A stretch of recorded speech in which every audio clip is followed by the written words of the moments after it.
Hello good morning बच्चों, आपका हमारे YouTube channel the growth Guru maths academy में स्वागत है। हमारा टॉपिक चल रहा है एडजस्टमेंट समायोजना। समायोजना यानी कि एडजस्टमेंट में क्या हम करते हैं, हमें जब हम वित्तीय वर्ष की समाप्ति हो चुकी होती है तो उसके बाद में भी कुछ चीज़ें ऐसी होती हैं जो लिखने से छूट जाती हैं। तो उन चीज़ों को लिखने के लिए हम समायोजना लेखों का सहारा लेते हैं और प्रत्येक समायोजना दो खातों को प्रभावित करती है, यानी कि दो जगह पर वो जाती है। उसकी जर्नल एंट्री होती है, उसके बाद में वो दो जगह जाएगी, या तो व्यापार लावानी में जाएगी, व्यापार में और लावानी में, या फिर लावानी में और व्यापार में जाएगी और आर्थिक चिट्ठे में जाएगी। ठीक, तो मैं आपको इससे पहले 8 समायोजनाएं करा चुका हूं और ये 7 और लिखी हैं मैंने, तो देखिएगा। सबसे पहली समायोजना है discount on creditor. Discount on creditor क्या होता है? लेनदारों पर छूट। व्यापारी द्वारा जब ये अपने लेनदारों को समय पर भुगतान करने पर एक निश्चित प्रतिशत से छूट प्राप्त होती है, यानी कि कोई भी जिससे हमने माल खरीदा है वो हमारे लिए लेनदार होते हैं, यानी कि आपूर्तिकर्ता। तो पूर्तिकर्ता जो होते हैं वो हमारे लिए लेनदार होते हैं। उनसे जब हमने माल लिया तो हमने उनसे प्रॉमिस किया कि हम आपको 1 महीने के अंदर पैसा दे देंगे, मगर हमने 1 महीने से पहले ही पैसा दे दिया तो उनसे एक निश्चित प्रतिशत से छूट प्राप्त करी, जो व्यापार के लिए लाभ होती है, यानी कि व्यापार के लिए फायदा हुई, आय हुई व्यापार के लिए। इसलिए इसे पहली बार लावानी खाते के धनी पक्ष में लिखते हैं। जितनी भी आय होती हैं, इनकम होती हैं, प्रॉफिट्स होती हैं, वो लावानी खाते के सीआर साइड में लिखी जाती हैं, यानी कि प्रॉफिट एंड लॉस अकाउंट के सीआर साइड में लिखी जाती हैं, बाई साइड में। तथा दूसरी बार आर्थिक चिट्ठे के दायित्व पक्ष में लेनदारों में से घटाकर दिखाते हैं। जो हमें टोटल क्रेडिटरों का पेमेंट करना था उस पेमेंट में से छूट की रकम कम हो जाती है, इसलिए इसे सेकंड टाइम बैलेंस शीट के जो लायबिलिटी साइड है उसमें क्रेडिटरों में से लेस करके दिखाते हैं डिस्काउंट ऑन क्रेडिटर को, जब अमाउंट हम बैलेंस शीट में डालते हैं। ठीक, सेकंड है दान में माल दिया। दान में माल दिया यानी कि चैरिटी। कभी कभी व्यापारी क्या करता है कि व्यापार पे दुकान पे बैठा है, मोस्टली यह काम परचूनी की दुकान, चाय वालों और जो छोटे दुकानदार होते हैं उनके लिए दिया हुआ है। कभी कभी व्यापारी कुछ माल दान में दे देता है, जैसे कि फकीर आ गए या भिखारी, जो फकीर या भिखारी जो होते हैं वो आ गए। अब किसी दुकानदार ने उठा के उन्हें बिस्कुट का पैकेट पकड़ा दिया या किसी ने नमकीन का पैकेट पकड़ा दिया, तो वो दान में दिया हुआ माल बोला जाएगा। तो व्यापार के लिए हानि होता है तथा इससे क्रय माल कम हो जाता है। जो भी हमने माल क्रय किया था वो उसकी काउंटिंग जो है, उसकी क्वांटिटी जो है वो कम हो जाती है। इसलिए इसे पहली बार व्यापार खाते के ऋणी पक्ष में क्रय में से घटाकर दिखाते हैं। फर्स्ट टाइम इसे हम ट्रेडिंग अकाउंट के जो डीआर साइड है उसमें परचेज में से लेस करके दिखाते हैं चैरिटी, तथा दूसरी बार इसे लावानी खाते के ऋणी पक्ष में लिखते हैं, क्योंकि ये हमारे लिए लॉस है। लॉस है तो सारे के सारे always loss and expenses P and L accounts के डेबिट साइड में जाते हैं, तो वहां भी हम मेंशन करेंगे चैरिटी के नाम से, है ना। अब वो बात अलग है कि आप डोनेशन के नाम से कर दें, मगर जो माल दान में दिया जाता है उसको चैरिटी बोलते हैं। मैंने जब आपको ट्रेडिंग अकाउंट का परफॉर्मा बताया था तो उस टाइम भी ये खास तौर से मेंशन किया था। थर्ड है नमूने में निःशुल्क दिया गया माल।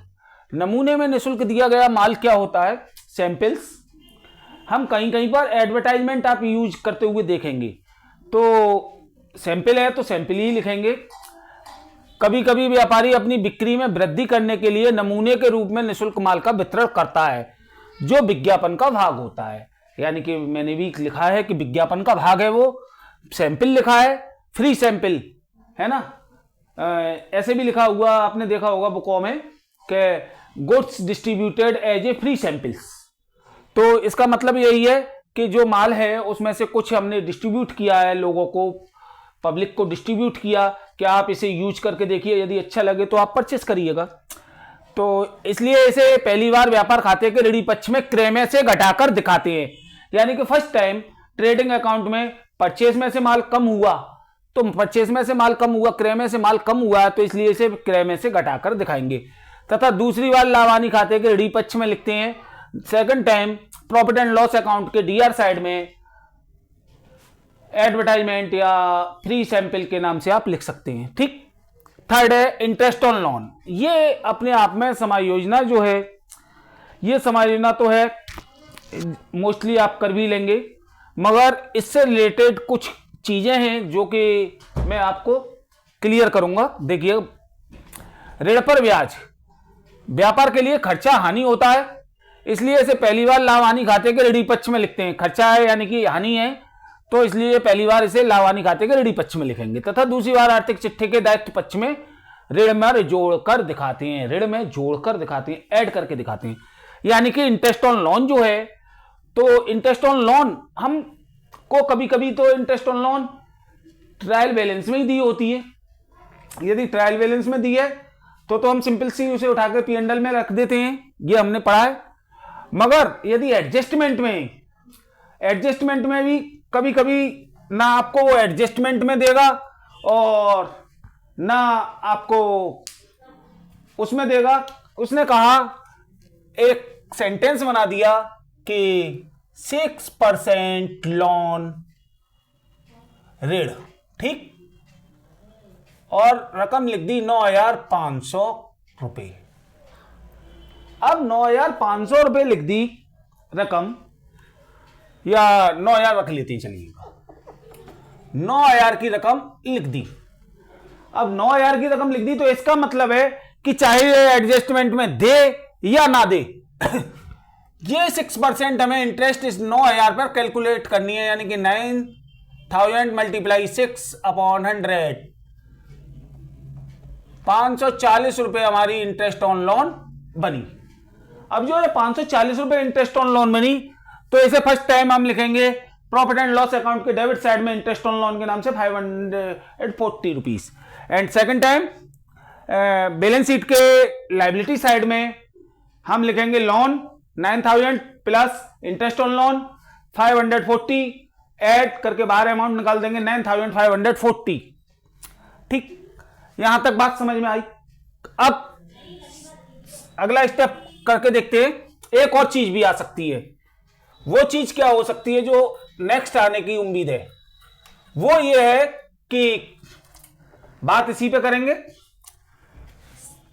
लोन है, ऋण है, ठीक, 9,000 का ही है, 6% भी लगा है, और हमें ऋण पर ब्याज और दिया है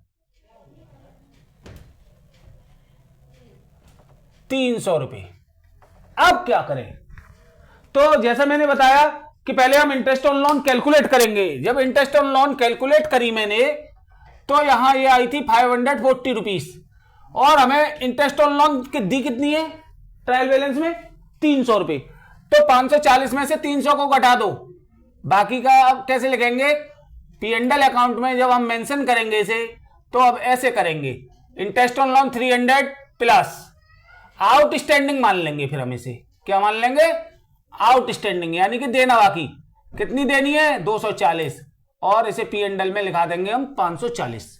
अब सेकंड टाइम में हमें बैलेंस शीट में मेंशन करनी है, तो सेकंड टाइम बैलेंस शीट में जब हम मेंशन करने की बात करेंगे, तो उसमें क्या करेंगे हम कि लिखेंगे हम लोन, लायबिलिटी साइड में loan 9,000 plus outstanding interest on loan 240, add करके 9,240 बाहर, यानी जो आउटस्टैंडिंग का अमाउंट है वो लिखना है हमें।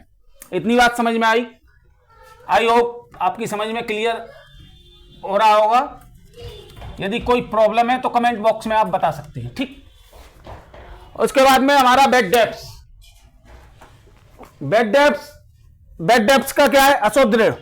कभी कभी क्या होता है कि समाज योजनाओं में एक खुली हुआ अमाउंट दिया होता है कि बैड डेब्ट्स इतना रुपए है, यानी अशुद्ध ऋण इतने रुपए है। फॉर एग्जाम्पल 520 रुपए, 380 रुपए, 80 रुपए, 40 रुपए, 60 रुपए, यानी कोई भी अमाउंट। तो जब मैंने आपको बैलेंस शीट के प्रारूप बताया था, तो उसमें एक वर्ड लिखा था further bad debts. Further bad debts मैंने इसीलिए लिखा था इसे, क्योंकि बैड डेब्ट्स तो आपको पता है कि ट्रायल बैलेंस में दिया होता है। तो आप कहेंगे सर ट्रायल बैलेंस वाला यहां क्यों समझा रहे हैं आप? तो एडजस्टमेंट में दिया हुआ है, इसलिए इसको फर्दर बैड डेब्ट्स नाम दे दिया था मैंने। और उसमें मेंशन भी किया था कि समायोजना वाला है ये,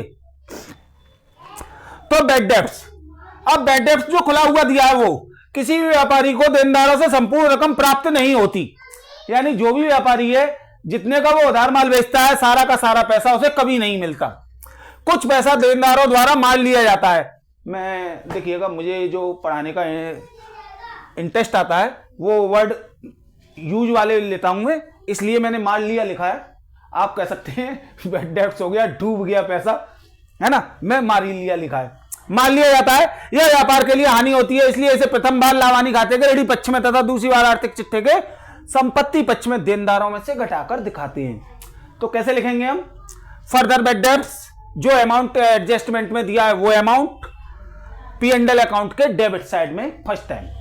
सेकंड टाइम बैलेंस शीट के एसेट्स में लिखेंगे हम debtor minus further bad debts, minus करने के बाद में अमाउंट को नीचे रख लेंगे पर्टिकुलर में ही और एसेट्स में ही, और जो आएगा उसके बाद में उसमें से रिजर्व माइनस करेंगे, और रिजर्व की अगली मैंने लगा रखी है, देखिएगा।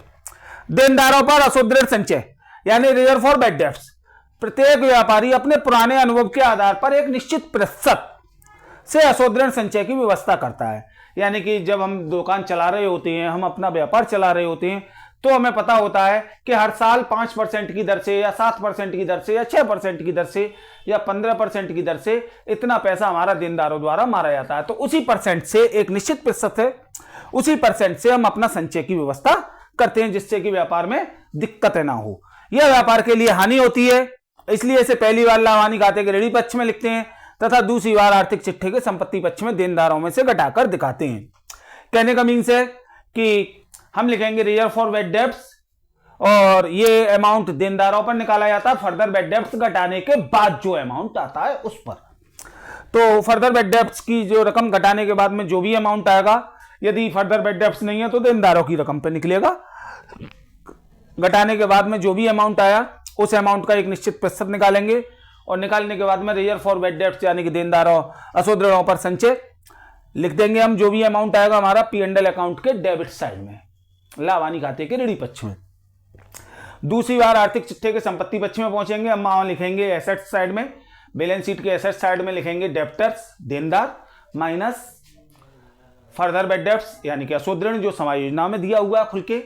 उसके बाद में जो अमाउंट आएगा उसमें से माइनस करेंगे रिजर्व, जो भी हमारा ये अमाउंट निकल के आएगा उसको, और फिर अमाउंट हम बाहर निकाल देंगे। नेक्स्ट है देनदारों पर छूट, डिस्काउंट ऑन डेप्टर्स। व्यापारी जल्दी भुगतान प्राप्त करने के लिए देनदारों को एक निश्चित प्रतिशत से छूट देता है, जैसा कि लेनदार हमारे करते हैं। जो व्यापार के लिए हानि होती है, इसलिए इसे पहली बार लावानी खाते के ऋणी पक्ष में तथा दूसरी बार आर्थिक चिट्ठे के संपत्ति पक्ष में देनदारों में से घटाकर दिखाते हैं। यानी कि कहने का मीन्स ये है कि डिस्काउंट ऑन डेप्टर्स हम कैसे कैलकुलेट करेंगे, कब कैलकुलेट करेंगे। डिस्काउंट ऑन डेप्टर्स हम सबसे पहले डेप्टर्स में से फर्दर बैड डेब्ट्स घटाएंगे यानी कि असुदृढ़ घटाएंगे। उसके बाद में जो हमने न्यू रिजर्व कैलकुलेट किया है उसको घटाएंगे। उसके घटाने के बाद में जो रकम आएगी उस रकम पर जो भी हमारी डिस्काउंट छूट है देनदारों पर, उस रकम का परसेंटेज कैलकुलेट करेंगे और वो आएगा हमारा डिस्काउंट ऑन डेप्टर्स। इसे फर्स्ट टाइम P&L अकाउंट्स के डेबिट साइड में डिस्काउंट ऑन डेप्टर्स के नाम से लिखेंगे जो भी रकम कैलकुलेट करके आई है, और सेकंड टाइम उसे लायबिलिटी बैलेंस शीट के एसेट साइड में debtors minus further bad debts minus reserve for bad debts minus discount on debtors, है ना।